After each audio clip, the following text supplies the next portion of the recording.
Okay, I'm going to make one video about Andy Stanley and then I'm done. So if you don't know who Andy Stanley is, he's a mega pastor. He has 8 churches in the Atlanta area with about 38,000 members.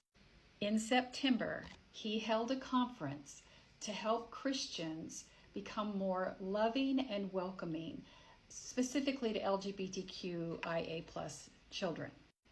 Now, admittedly, I was not there, which so many of you want to so quickly point out. Because of what Andy Stanley did immediately after that conference, he got into hot water with his denomination and people who were calling him out. So then he had to immediately make a sermon where he said that he opposed same-sex marriage and that he only believed in the biblical interpretation of marriage, which was between a man and a woman. Tell me how that is being welcoming, loving, and affirming. I don't want to hear what kind of strides this conference made on behalf of evangelicals awakening and opening their hearts and their churches to the LGBTQIA+ community when less than a week later, Andy walks back his stance. This man is a master at marketing. Read this article and then you tell me what Andy Stanley stands for. Let me give you an example. In this article, the interviewer says, you said in the book that when churches take a political side, they're already alienating half of the country. Here's what he says to that. When a cultural issue intersects with the teachings of Jesus, we definitely should say something. Okay, we're off to a good start there, but hang on. The problem is when we do that, which we should, we do that knowing that if I take a more left-leaning position on gun control, which I wouldn't, because in my mind, that's a very complicated issue. But if I did, then I realize that the Republicans in my church are going to put me in the bucket of everything that the Democrats believe, because there's no middle ground there. There's no nuance. It's tricky. Y'all, that's word salad. And this article is filled with it. But this isn't the first time that Andy Stanley has pulled these tricks.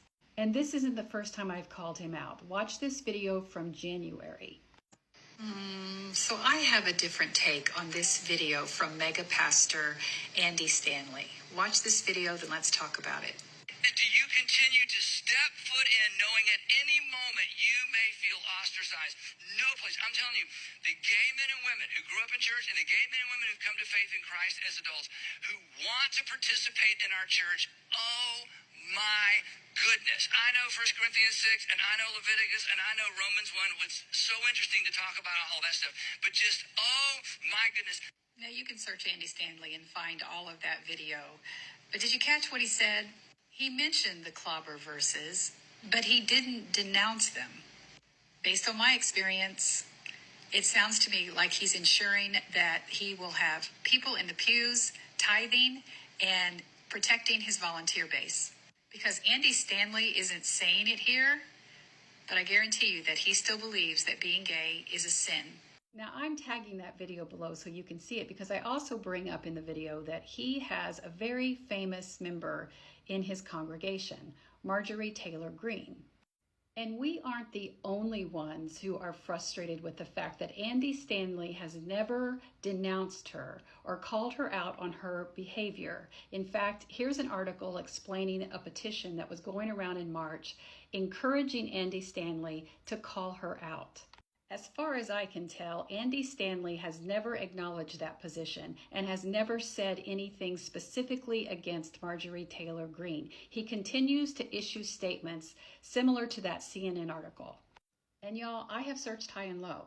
I cannot find anything on the internet where any of Andy's churches have held a same-sex wedding, which makes sense because he's against it. I can't find anyone to tell me that there is any ordained trans people on his staff. There is no group better at PR and marketing than an evangelical Christian who's trying to appear to be something that they're not. And Andy Stanley has perfected standing and doing acrobats on the fence. You are setting the bar so low by giving this man accolades for a conference that he should have never coordinated. If anything, he should have been sitting in the seat and allowing that to be led 100% and organized 100% by people who are members of the LGBTQIA plus community and people who want to help a church become truly open and affirming, not pretending to be. And yes, I know that he had people who spoke there who were LGBTQIA plus. It is not the same thing. I really believe that there are evangelicals out there who want to believe that the change will come from within, from the current leaders. And it isn't going to happen that way, at least not with Andy Stanley. Andy's worried about the light bills.